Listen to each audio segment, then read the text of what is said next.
नमस्कार दोस्तों, आप सभी का हमारे YouTube चैनल में एक बार फिर से स्वागत है।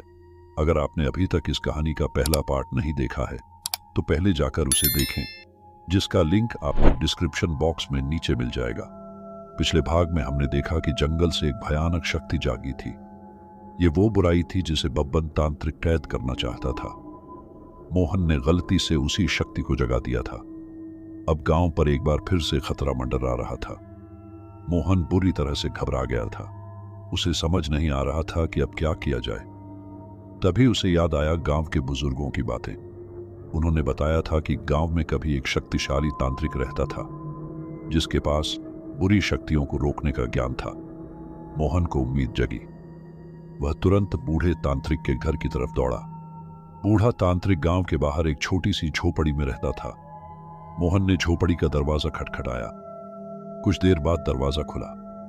बूढ़ा तांत्रिक कमजोर दिख रहा था, लेकिन उसकी आंखों में अभी भी चमक थी।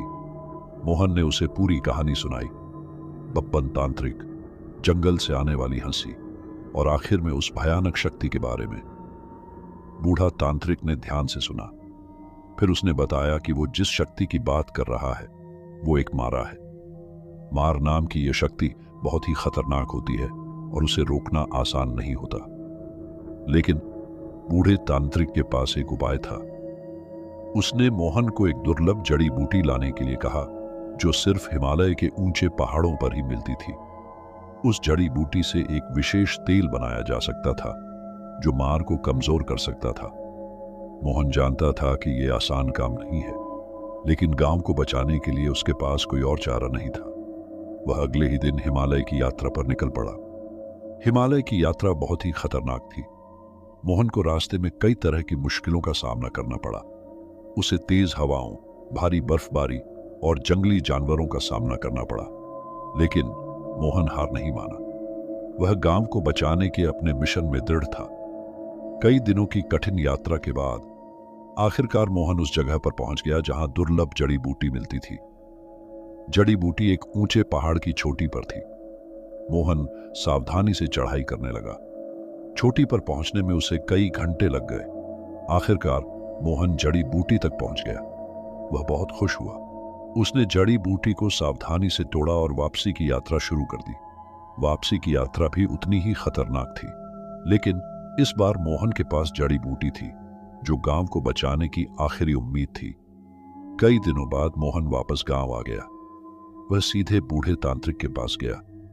बूढ़े तांत्रिक ने जड़ी बूटी ली और उससे एक विशेष तेल बनाया। तेल बनने में कुछ दिन लग गए।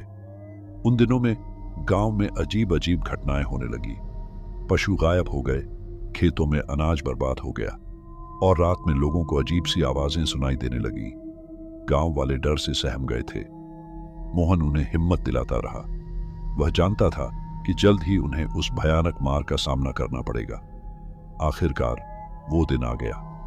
बूढ़े तांत्रिक ने मोहन को बताया कि मार सबसे कमजोर चंद्र ग्रहण के दौरान होता है। उसी रात को चंद्र ग्रहण होने वाला था। शाम होते ही मोहन और बूढ़ा तांत्रिक गांव के बाहर जंगल की ओर निकल पड़े। उनके हाथों में मशालें और वो खास तेल था। जंगल में पहुंचकर उन्होंने एक खाली जगह ढूंढी और वहीं रुक गए। धीरे धीरे चांद काला होने लगा। हवा में एक अजीब सी सन्नाटा छा गया। अचानक पेड़ों के पीछे से एक भयानक साया निकला। वही काला साया जिसे मोहन ने पहले देखा था। मोहन घबरा गया, लेकिन उसने हिम्मत नहीं हारी। उसने बूढ़े तांत्रिक की तरफ देखा। बूढ़ा तांत्रिक ने उसे इशारा किया। मोहन ने तुरंत उस विशेष तेल को मार पर फेंका। तेल मार के शरीर पर पड़ा और वो चीखने लगा। उसकी चीख इतनी भयानक थी कि मोहन के रोंगटे खड़े हो गए। मार कमजोर पड़ गया। बूढ़ा तांत्रिक ने मंत्रों का जाप करना शुरू कर दिया। उसकी आवाज पूरे जंगल में गूंजने लगी। मोहन को लगा कि जमीन भी कांप रही है। वह मार को तेल से दूर रखने की कोशिश कर रहा था। लड़ाई काफी देर तक चली। मोहन और बूढ़ा तांत्रिक थक चुके थे, लेकिन उन्होंने हार नहीं मानी। आखिरकार मार पूरी तरह से कमजोर पड़ गया। बूढ़े तांत्रिक ने एक आखिरी मंत्र पढ़ा और फिर अपने हाथों से जमीन पर एक खास निशान बनाया। निशान बनते ही मार एक भयानक चीख के साथ हवा में गायब हो गया। जंगल में फिर से सन्नाटा छा गया। मोहन और बूढ़ा तांत्रिक थककर जमीन पर गिर पड़े। वे दोनों जानते थे कि मार शायद हमेशा के लिए खत्म नहीं हुआ था, लेकिन कम से कम अभी के लिए गांव सुरक्षित था। सुबह होते ही मोहन और बूढ़ा तांत्रिक गांव वापस लौट आए। गांव वालों ने उन्हें बहुत खुशी के साथ देखा। मोहन गांव का हीरो बन गया था। कुछ समय बाद बूढ़ा तांत्रिक चल बसा। उसने मोहन को तांत्रिक विद्या का अपना सारा ज्ञान सिखा दिया था। मोहन ने गांव की रक्षा करने का वचन लिया। कुछ साल बीत चुके थे। गांव में शांति थी। मोहन अब एक परिपक्व तांत्रिक बन चुका था, जिसने गांव की रक्षा करने का दायित्व संभाला था। उसने बूढ़े तांत्रिक से सीखे ज्ञान का इस्तेमाल कर गांव को बुरी शक्तियों से बचाना सीख लिया था। लेकिन एक रात गांव में फिर से अजीब सी घटनाएं होने लगी। मवेशी बेचैनी से चिल्लाने लगे, खेतों में अनाज सूखने लगा और रात में लोगों को अजीब सी हंसी सुनाई देने लगी। ये वही हंसी थी जिसे मोहन ने सालों पहले जंगल में सुनी थी। मोहन को बुरा अंदेशा हुआ। वो समझ गया कि शायद मार वापस आ गया है। मोहन को याद आया वो रात जब उसने और बूढ़े तांत्रिक ने जंगल में मार को हराया था। बूढ़े तांत्रिक ने बताया था कि मार को पूरी तरह से खत्म नहीं किया जा सकता, उसे सिर्फ कमजोर किया जा सकता है। मोहन जानता था कि उसे जल्द ही कदम उठाना होगा। वह जंगल की ओर निकल पड़ा जहां उसने आखिरी बार मार को देखा था। जंगल में पहुंचकर मोहन ने उस जगह को ढूंढा जहां उसने और बूढ़े तांत्रिक ने मंत्रों का जाप किया था। वह जगह ज्यों की त्यों थी, लेकिन जमीन पर बना वह खास निशान मिट चुका था। मोहन घबरा गया। उसे समझ नहीं आ रहा था कि आखिर हो क्या रहा है। तभी अचानक पेड़ों के पीछे से एक भयानक सी आवाज आई। मोहन, आवाज कमजोर थी, लेकिन मोहन को पहचान में कोई गलती नहीं हुई। वह बबन तांत्रिक की आवाज थी। मोहन चौंक गया। बबन तांत्रिक तो सालों पहले ही मर चुका था। मोहन पेड़ों के पीछे गया। वहां उसे एक कमजोर और बीमार आदमी दिखाई दिया। आदमी का पूरा शरीर काला था और उसकी आंखों में एक अजीब सी चमक थी। मोहन, आदमी ने फिर से कहा, मुझे बचाओ। मोहन समझ नहीं पा रहा था कि क्या हो रहा है। वह आदमी बबन तांत्रिक जैसा तो दिख रहा था, लेकिन उसकी आवाज कमजोर और डरी हुई थी। धीरे धीरे आदमी ने मोहन को पूरी कहानी बताई। वह असली बबन तांत्रिक नहीं था, बल्कि उसका जुड़वा भाई था।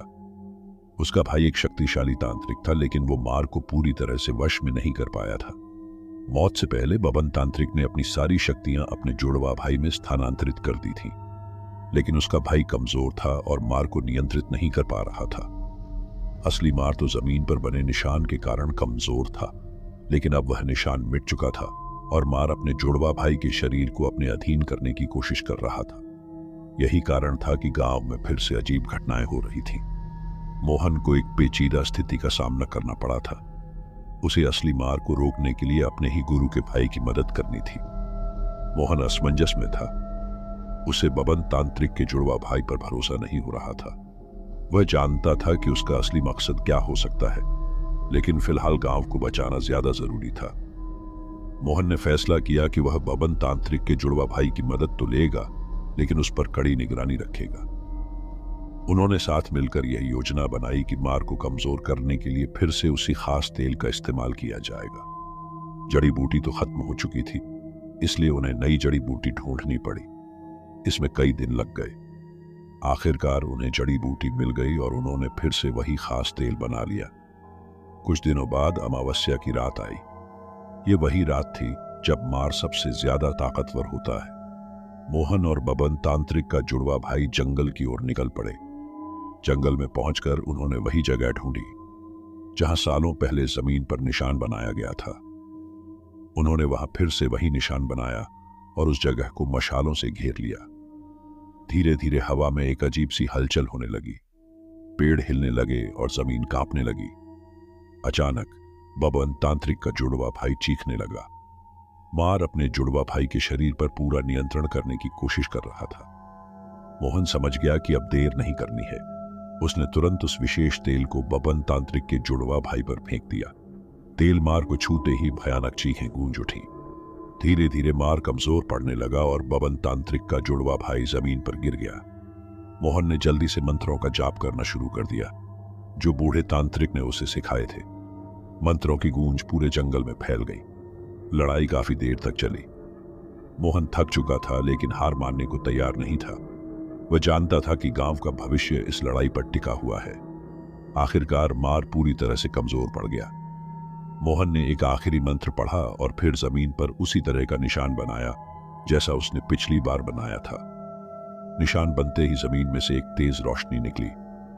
रोशनी इतनी तेज थी कि मोहन की आंखें चौंधिया गईं। जब रोशनी कम हुई तो उसने देखा कि मार एक भयानक चीख के साथ हवा में गायब हो चुका था।